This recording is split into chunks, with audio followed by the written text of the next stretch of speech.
Un peu de santé? Wow, un peu de santé daal di faju dellu si waat ci studio King FM à 8h44 minutes. Les petites minutes santé.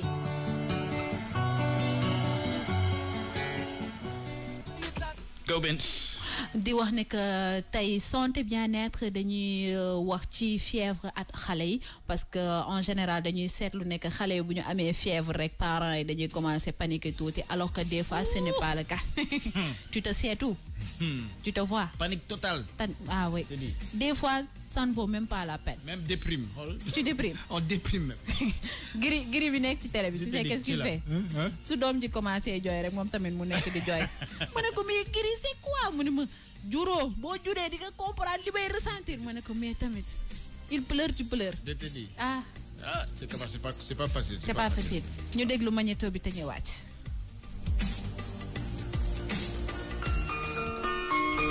La fièvre est définie par une température corporelle supérieure à 38 degrés. Ce n'est pas une maladie, mais un mécanisme naturel de défense de l'organisme, une réaction immunitaire. Et si l'on prend un médicament en cas de fièvre, c'est exclusivement pour le confort de l'enfant et non pas dans l'objectif de faire baisser la fièvre. Le confort de l'enfant importe plus que le degré de la fièvre elle-même. Ce qui doit rassurer, si un enfant est confortable, il se comporte et joue comme d'habitude. S'il s'alimente normalement, se précipiter chez le médecin n'a pas de sens. Même si la fièvre est élevée aux alentours de 40 degrés, la bonne attitude est de veiller à ce qu'il soit confortable.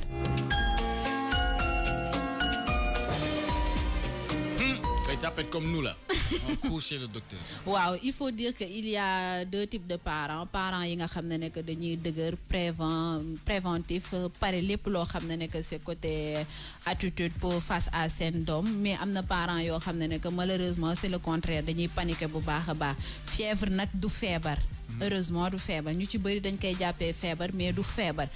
D'une part dafa baax ci xale bi. Pourquoi? Parce que c'est des infections yoo xam ne que par exemple mën naa jël exemple angine wala otite wala bronchite. C'est des infections yoo xam ne que dafay ñëw ci li nga xam ne que mooy xale bi. Léegi fièvre bi day indi dafa nekk réaction naturelle boo xam ne que ci organisme bi day lutter contre infection yi nga xam ne que moom laa cité. Léegi face à cela li nga xam ne que moom la ñu wax si température bi c'est à 38 ba 40 degrés xale bi bu fekkee ne mi ngi bien portant et tout ça voilà mën nga ko bàyyi y a pas de souci. waaw bul jël paracétamol wala aspirine wala yenn garab yi à chaque fois nga ko koy jox tant que mi ngi en activité rek bàyyi ko. Beneen bi mooy que su fekkee ne ëpp na 40 degrés là il faut l'amener chez le pédiatre parce que ñu xool ko parce que normalement corps bi à 38 ba 41 degrés la mën a yam. C'est pas le truc, c'est que c'est pas tout le monde qui prend la température de l'enfant. C'est pas tout le monde. Waaw mais en général nga laal bopp bi rek nga commencé ne waaw dafa voilà Efferalgan wala aspirine wala nga jël paracétamol jox ko xale bi alors que ça ne vaut pas la peine, c'est pas nécessaire. Tant que xale bi mi ngi en activité et tout ça bàyyi ko noonu mais bu température yi commencé di élever rek là il faut aller voir le médecin wala le pédiatre moo gën a conseiller parce que pédiatrie c'est pour les enfants. Beneen bi mooy que fièvre nag am na ci moment yoo xam ne que mën na la indil yeneen complication mën nañ jël exemple crise de convulsion li nga xam ne que fièvre moo koy joxe moo tax à chaque fois il faut que les parents yow ko jéem ngeen di surveiller xale yi à chaque fois bi ñu amee fièvre. Voilà beneen conseil bi may joxe rek mooy que par rapport ak médecin yi nga xam ne que dañ leen di prescrire ay garab il faut respecter ces trois aspects là maanaam heure bi nga koy jox dose bi nga koy jox ak fréquence bi nga koy jox. C'est pas à n'importe quelle heure n'importe quel moment sentir nga ne xale bi dafa yaram bi dafa tàng rek nga jox ko.